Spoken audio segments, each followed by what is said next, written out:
Tere tulemast tagasi saatesse Access of Truth JNS-is. Miks demokraatlikud poliitikud nii väga tahavad kampaaniat teha mehega, kes ütles, et Ameerika vääris 11. septembri rünnakuid? See ongi küsimus, mida ma endalt ikka jälle küsin, pärast seda, kui Ühendkuningriik keelas äärmusvasakpoolsel aktivistil Hassan Pikeril riiki siseneda ja pool demokraatlikust parteist tegi temast kohe märtri.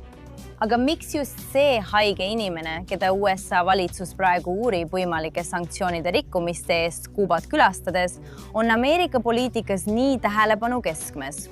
Miks on just tema see, keda nii paljud demokraatliku partei poliitikud tormavad kaitsma? Tuletuseks, see on Hassan Piker tegelikult. Ameerika vääris 9-11 teed, mees! Ma ütlen ausalt!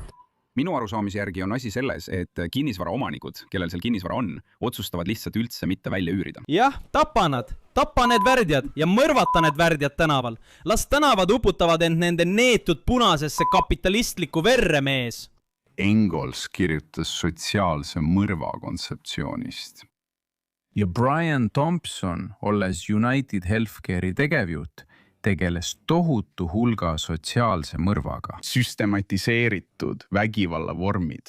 Sest erakindlustussüsteem oli keskmisele ameeriklasele loonud kõikjal levinud valu. Ma nägin, kuidas nii paljud inimesed mõistsid kohe, miks see surm oli aset leidnud. Ja ometi ei hoia demokraatide kandidaadid end üha enam Hassan Pikeri toetamisest eemale. Nad otsivad tema toetust. Ja Piker ei ole lihtsalt mingi suvaline kommentaator, kes tegi aastaid tagasi ühe halva märkuse. Me räägime inimesest, kes tõesti usub poliitilisse vägivallasse ja peab seda õigustatuks. Kellesti, kes avalikult propageerib kommunistlikke ja džihadistlikke ideoloogiaid. Aga kes ise elab läänes hoopis vastupidiste väärtuste järgi, kandes luksuslikke disainerrõivaid ja kasutades kalleid kapitalistlikke vidinaid. Me räägime inimesest, kes on korduvalt kaitsnud Hamassi ja otsinud sellele õigustusi. USA poolt terroriorganisatsiooniks määratud rümmitust, mis röövis ja tappis 7. oktoobril 10 ameeriklasi. Ma arvan, et on oluline mõista vägivaldse vastupanu ajaloolist konteksti. Pole mingit konteksti sadade teismeliste tapmiseks. Ma arvan, et jah, täpselt nii. Ma arvan, et see on olemas. Jah, ma arvan, et on oluline mõista konteksti, milles vägivaldne vastupanu on kujunenud. Olgu selleks siis Hamas või mõni muu sõjaline liikumine. Need ei ole mingid barbaarsed koletised, kuigi need olid õõvastavad julmused, mida nad tegid, eks. Aga see ei tulene mingist vananenud antisemiitlikust kalduvusest või sellest, et nad tahtsid minna ja korraldada massilisi vägistamisi või reive. Sisetunge sääst Israeli. Ja. Kas sa arvad, et neid ei motiveerinud antisemitism, arvestades, et nad tapsid tsiviilisikud? See on märkimisväärne. Ja keegi, kes on nimetanud õigeusu juute sisasigivaks. Aga see ei peata demokraate. Vaata, mis hiljuti Michiganis juhtus. Vaid mõned nädalad pärast terrorirünnakut sünagoogile Michiganis ilmus Michigani demokraatide senadikandidaat Abdul El-Sayed kampaaniaüritusel koos Hassan Pikeriga ning keeldus ka hukka mõistmast Pikeri šokeerivaid varasemaid kommentaare. Seejärel läks El-Sayed veeldi kaugemale, osaledes Iisraeli vastases taskuhäälingus, kus ta õigustas Pikeri korduvaid terrorismi toetavaid kommentaare ja väitis, et need olid lihtsalt kontekstist välja rebitud. Nüüd olen kindel, et see ei üllata kedagi, et El-Sayed on samuti levitanud juutide kohta diskrimineerivaid stereotüüpe, vihjates nagu oleks neil mingisugune üleloomulik võim Ameerika valitsuse üle. Pärast rünnakut Michiganis reageeris ta samuti, mõistes hukka nii rünnaku kui ka Iisraeli rünnakud Liibanonis, sest ilmselt on see tema arvates loogiline. Mõista hukka konflikt, mis toimub tuhandete kilomeetrite kaugusel ja millel pole tegelikult mingit seost juuslike juudi Ameerika laste vastu toime pandud rünnakuga Michigani sünagoogis. Muidugi. Ja see ongi see osa, millest ma tõesti aru ei saa. Kui sa kandideerid Ameerika Ühendriikide senatisse, siis miks tahad, et just see inimene siin valijatele tutvustaks? Miks sa üldse sellist publikut taga ajad? Kui need on sinu erakonna väärtused, siis sa ei esinda enam seda, mis oli demokraatlik partei. Sa esindad Ameerika vastast 3. maailma mõtteviisi, mis põhineb džihadistlikul ohvri ideoloogial. Ja kahjuks kordub see muster praegu paljude demokraatliku partei kandidaatide puhul. Vaata näiteks Maureen Galindo Texases. Õnneks on Maureen juba oma valimised kaotanud, kuid enne seda postitas ta video, kus ta rääkis immigratsiooni kinnipidamisasutuse muutmisest vanglaks. Ameerika sionistidele, mitte iisraellastele, mitte välismaalastele, vaid Ameerika sionistidele. Kui ma ütlen, et tahan miljardäridest sioniste vanglasse, ei tähenda see, ma tahan juute interneerimislaagritesse. Miks ma siis saan nii palju tapmisähvardusi ja maga solvangud? Tegelikult see ongi loogiline, saan aru. Näib, et maga ja juudi sionistid ongi täpselt samad inimesed. Nad räägivad täpselt samamoodi ja see ongi sellepärast, et maga on arenev kristlik sionism. Nad tahavadki luua Ameerika Ühendriikides usuriiki maga kaudu. See ongi sionismi eesmärk, luua neid valgete ülemvõimu usuriike. Nii et mind ei huvita, mis uskus oled. Kui sa oled sionist, mis tähendab sa usud, et sul on lihtsalt õigus mingile maale või kellelgi on lihtsalt õigus mingile maale, põhinedes usulistele veendumustele. Ja kui sa oled valmis selle nimel kriiksemiidid tapma, siis jah, ma arvan, et sa oled inimkonnale ohtlik ja peaksid vanglas olema. See pole isegi arutelu Iisraeli poliitika üle. Jutt käib kellestki, kes räägib ameeriklaste karistamisest, kes usuvad juutide kodanikuõigustesse. Ja ometi juhtub see ikka ja jälle. Demokraatlikud kandidaadid ütlevad midagi äärmiselt antisemiitlikku või midagi, mida veel mõned aastad tagasi oleks peetud üheselt juudivastaseks.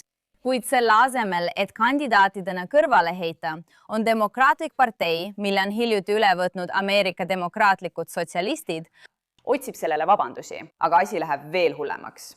Vaadake New Jersey demokraatide kongressi kandidaati Adam Hamawid, kes just võitis eelvalimised. Hamawi ei ole lihtsalt äärmuslik vasakpoolne, tal on tegelikult sidemed terrorismiga. Ta oli lähedane liitlane Omar Abdel-Rahmanile, pimedale šeigile, kes hiljem mõisteti süüdi seoses 1993. aasta Maailma Kaubanduskeskuse pommiplahvatusega. Ta reisis koos temaga, telkis talle ja oli isegi tema kaitsetunnistaja terroriplaneeringu kohtuprotsessil. 1994 aastal töötas ta vabatahtlikuna Al-Qaida sidusorganisatsioonis Bosnias ja siis 2024 aastal töötas Hamawi vabatahtlikuna Gaza haiglas, mille all peitus Hamasi juht Mohammed Sinwar. Muidugi väitis Hamawi, et haiglas polnud midagi kahtlast ja et Iisrael sihib tsiviilisikuid. Kui sellest veel ei piisa, toetab ta ka relvaembargot Iisraeli vastu ja oli vastu rahastusele kaitsesüsteemile raudkuppel. Hamawi on üks äärmuslikumaid näiteid, kuid ta on vaid üks paljudest demokraatliku partei kandidaatidest, kellel on tõsiselt häirival väljaütlemised ning ohtlike ja äärmuslike sidemete ja retoorika ajalugu. On ka teisi, näiteks Kawaz, New Yorgi osariigi senati kandidaat, kes ütles, et 11. septembri rünnakud on Ameerika kolonialismi tagajärg. On ka USA senati kandidaat Graham Plattner, kellel on sõna otseses mõttes natsi tätoveering, millega demokraatidel näib enam probleeme polevat. Ja siis on veel USA kongressi kandidaat Daria Liza Avila Chevalier, veel üks DSA kandidaat, kes osales 8. oktoobril 2023 New Yorgis toimunud Iisraeli vastastel protestidel.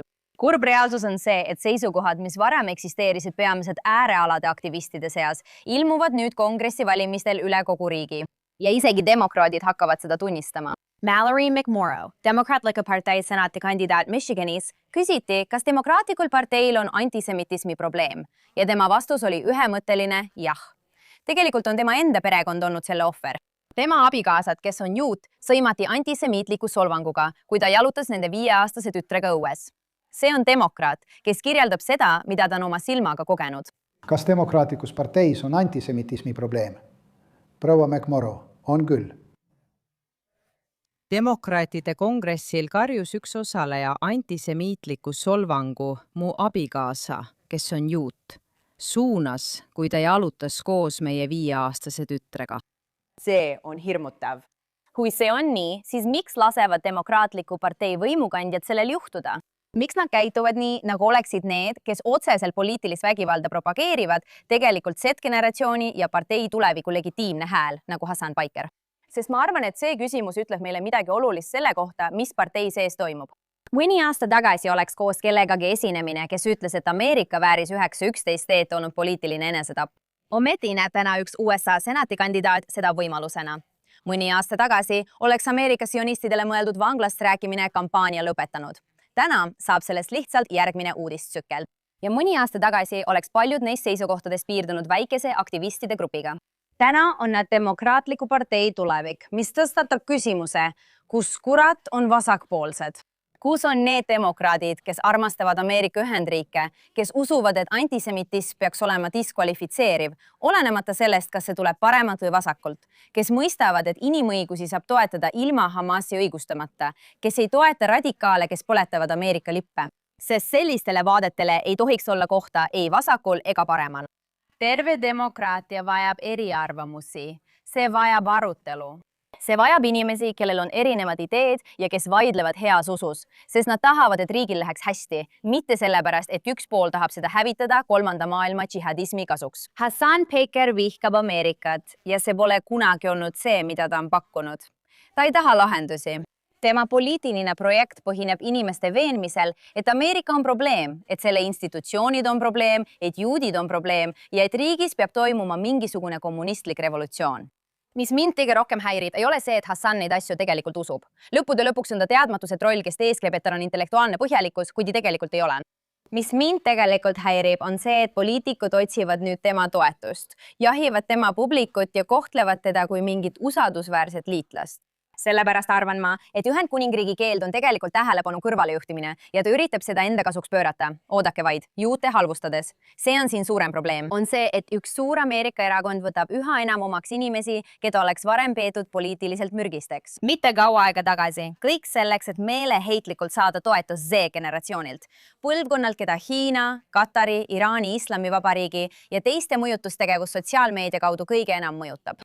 Kui erakond ei suuda sellele probleemile ausalt otsa vaadata, läheb olukord ainult hullemaks. Ameerika väärtuste ja võimet tsiviliseeritult arutleda, ühise eesmärgiga riiki paremaks muuta, ohverdamine on Ameerika väärtus ja traditsioon, mille eest tasub võidelda. Tõsiasi, et demokraadid on sellest loobunud, on kogu riigi jaoks äärmiselt murettekitav märk. Kuid see keeldumine reaalsusega silmitsi seista ei piirdu ainult sisepoliitikaga, sest samal ajal kui poliitikud olid sel nädalal hõivatud Hassan Pikeri kaitsmisega, paljastasid föderaaluurijad midagi sama ohtlikku. Islamivabariigi hankevõrgustiku, mis tegutseb otse Ameerika Ühendriikide kaudu. Ja mida sügavamalt sellesse loosse süveneda, seda enam paljastub veel üks illusioon, millest Washington pole aastakümneid loobuda tahtnud. Nad lihtsalt ei saa sellest aru. Sel nädalal teatas Justiitsministeerium Jamshid Homi vahistamisest, kes on topeltkodakondsusega USA ja Iraani kodanik ning elab Newport Coastis, Californias. Ta on Iraanis asuva tehnoloogiaettevõtte tegevjuht ning föderaalprokurörid väidavad, et ta veetis aastaid USA päritolu võrgustiku, turva- ja krüpteerimisseadmete hankimisega klientidele Iraanis, sealhulgas neile, kes on seotud režiimi tuuma- ja sõjalise struktuuriga. Lihtsas keeles tähendab see süüdistus, et tundlikku Ameerika tehnoloogiat hangiti läbi Ameerika Ühendriikide ja viidi otse Ameerika nina all Islamivabariigi kätte. See järgneb teiste Iraani päritolu ameeriklaste sarnastele vahistamistele, kes on hiljuti paljastatud režiimi heaks töötamas. Ja paljudel juhtudel on nad seda teinud aastaid, näidates sama probleemi, mida me Ameerikas ikka ja jälle näeme. See järgneb teiste Iraani ameeriklaste sarnastele vahistamistele, kes on hiljuti paljastatud režiimi heaks töötamas. Ja paljudel juhtudel on nad seda teinud aastaid, näidates probleemi, mida me Ameerika-Iraani poliitikas vasakult paremale ikka ja jälle näeme. Washington suudab tuvastada režiimi võrgustikuosi alles pärast kahju tekkimist. Ta saab vahistada, esitada süüdistusi ja kirjutada pressiteate. Kuid ikka ja jälle on USA tõestanud, et ta ei ole valmis tegelema suurema reaalsusega. Nimelt sellega, et režiim ei ole tavaline valitsus, keda saaks mõjutada heale käitumisele. Ja just sellepärast kukub Ameerika Lähis-Ida poliitika pidevalt läbi. Tõend A. Kas sa räägid üremjuhi pojast? Jah, ta on osa sellest. Teda pole avalikkuses nähtud. Mis on tema staatus? Kas sa oled temaga otse rääkinud? Ma usun, et nad austavad teda väga. Ma olen seda näinud. Ma mõtlen, et nad tahavad tema nõusolekut saada. Jah, muidugi, president Trump. Aastakümneid on USA proovinud sama lähenemise erinevaid versioone. Survestada režiimi, pidada režiimiga läbirääkimisi, kehtestada režiimile sanktsioone, pakkuda režiimile võimalus tagasi pöörduda, otsida režiimi seest mõõdukaid ja siis olla üllatunud, kui režiim kasutab iga võimalust ellujäämiseks, taasrelvastumiseks, oma rahva mahasurumiseks ja oma võrgustike ülesehitamiseks, olgu siis demokraatide või vabariiklaste valitsuse ajal. Justiitsministeeriumi juhtum on selle probleemi täiuslik näide. Justiitsministeeriumi sõnul ei olnud see ühekordne ost ega väike tehniline rikkumine. Comey veetis aastaid USA finantssüsteemide ärakasutamisega, kasutades varifirmasid ja dokumente, et toimetada kontrollitavat varustust Iraani. See peaks Washingtonis tõstatama tõsise küsimuse. Kui palju selliseid võrgustikke tegutseb endiselt? Kui paljud inimesed on selle eest juba aastaid hoiatanud? Ja miks tundub, et Ameerika ärkab alati alles siis, kui režiim on juba kasu saanud? BBC lugu sellest juhtumist lisab veel ühe kihi, sest see asetab arreteerimise laiemasse konteksti, kus režiim püüab sanktsioonidest hoolimata lääne tehnoloogiat hankida. Sest režiim ei näe sanktsioone põhjusena peatuda. Nad näevad neid kui takistust, millest tuleb mööda hiilida. Ja kui olete kuulanud iraanlasi, iisraellasi ja inimesi, kes tegelikult teavad, mis toimub, siis pole selles midagi üllatavat. Üllatav on hoopis see, et Washingtonil ei paista endiselt olevat strateegiat, mis vastaks režiimi tegelikkusele. Sama asja võib näha ka uues arutelus külmutatud Iraani varade üle, millest teatati pühapäeval. Reuters teatas, et USA kaalub külmutatud vahendite kasutamist, et aidata Pärsia lahe araabia riikidel parandada režiimi rünnakutest põhjustatud kahju. Nüüd, kuigi keegi peaks selle eest hüvitist maksma, miks peaks see tulema rahast, mis peaks kuuluma Iraani rahvale, mitte režiimile? USA on takistanud Iisraeli ja piirkonna araabia riike reageerimast režiimi rünnakutele liitlaste vastu, viidates läbirääkimistele. Kuid siin piirkonnas tähendab see mitte reageerimine tegelikult nõrkust.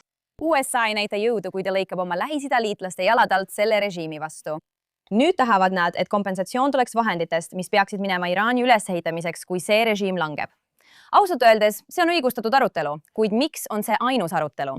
Miks ei ole sama tõsist arutelu selle üle, et kasutada Iraani varasid Iraani rahva aitamiseks? Miks ei ole tõsist strateegiat, kuidas rahastada kommunikatsioonivahendeid, streigifonde, tööjõu organiseerimist, režiimi kuritegude dokumenteerimist ja opositsiooni infrastruktuuri, mida on vaja tegelikuks üleminekuks? Siin on Donald Trump olnud liiga lühinägelik. Ja, ta on olnud režiimi suhtes palju karmim kui paljud tema eelkäijad ning ta väärib tunnustust selle eest, et mõistis, kui ohtlikud nad on ja et JCPOA oli täielik läbikukkumine. Kuid juba algusest peale hoiatasin, et administratsioon näis otsivat režiimi sees kedagi nagu Dulce Rodriguez, kes suudaks muutusi juhtida ilma süsteemi tegelikult lõhkumata. Aga Iraan ei ole Venezuela ning Islamivabariik on ideoloogiline süsteem, mis põhineb kodusel allasurumisel ja revolutsioonilisel laienemisel välismaal. Iraanlased on aastaid öelnud, et seda süsteemi ei saa reformida. Nad ei küsi paremat versiooni Islamivabariigist. Nad nõuavad Islamivabariigi lõppu ja on selle nimel valmis surema. Ja just sellepärast on Reza Pahlavi küsimus oluline. Sa ei pea nõustama kõigi seisukohtadega, mida ta kunagi on võtnud, kuid iga tõsine Iraani opositsioonipoliitika analüüs peab tunnistama, et ta on kõige tuntum ja ihaldatum opositsioonitegelane nii Iraanis sees kui ka väljas. Tema ignoreerimine või teesklemine, et mõni režiimi siseringi kuuluv inimene saab muuta legitiimseks üleminekufiguuriks, ei ole tõsiselt võetav strateegia.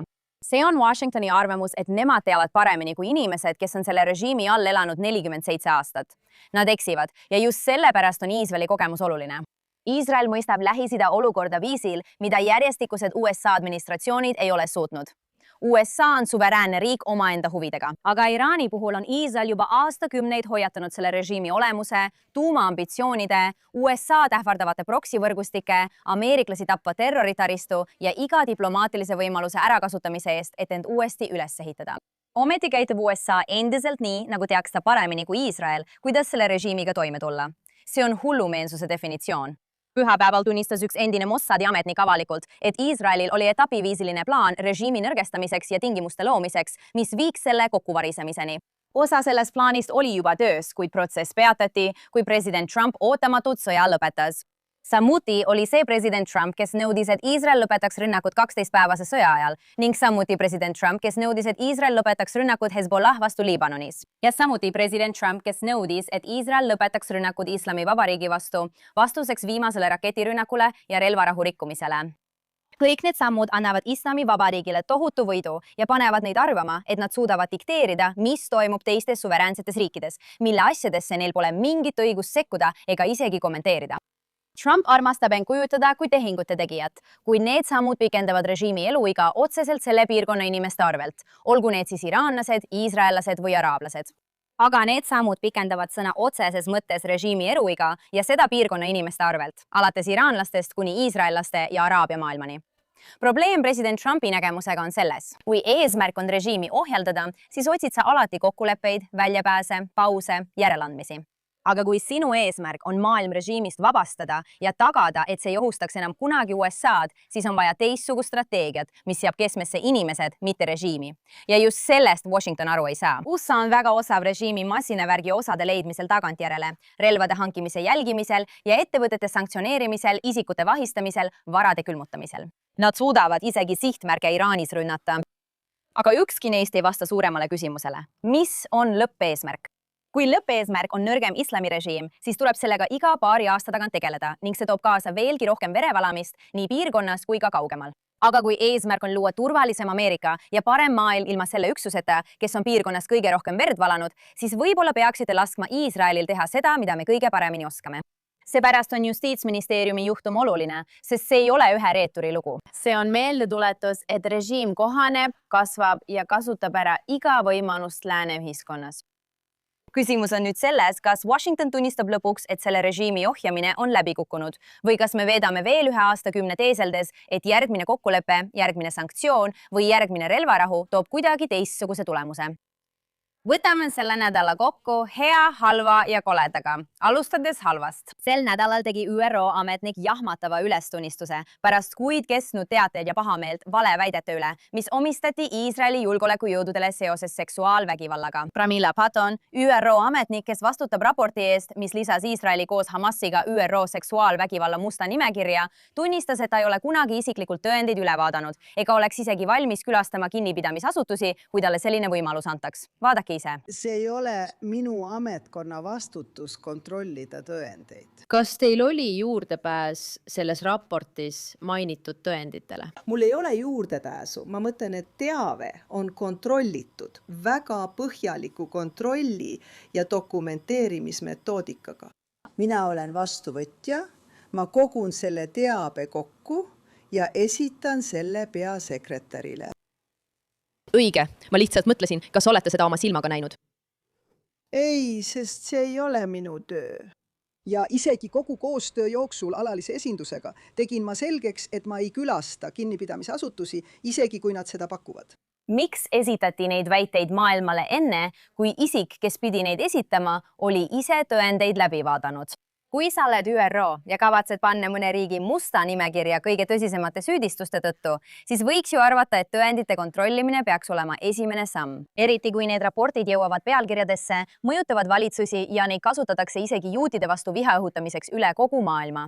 Ja just sellepärast ongi nii paljud inimesed kaotanud kogu oma viimasegi usu ÜRO-sse. Nad rakendavad alati topeltstandardeid Iisraeli riigi suhtes.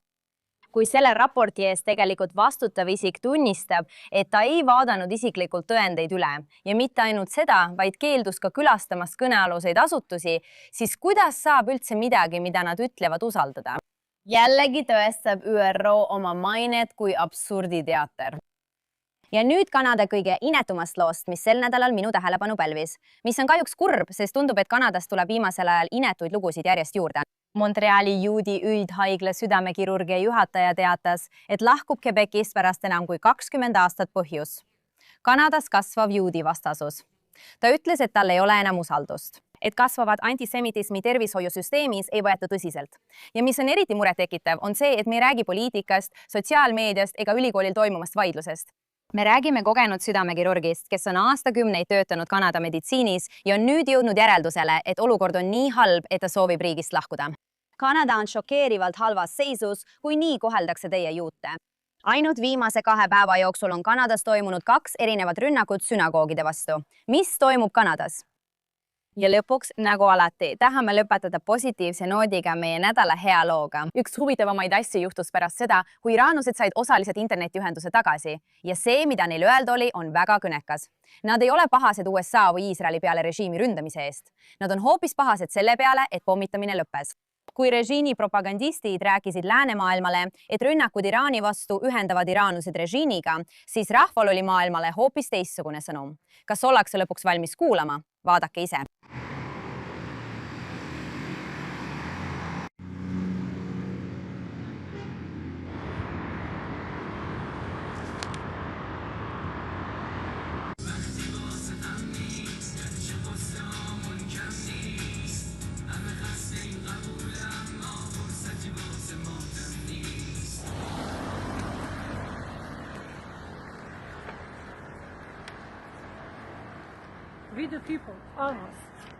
Kurb reaalsus on see, et iraanlased tunnevad, et just seda on neil vaja, et režiimist vabaneda.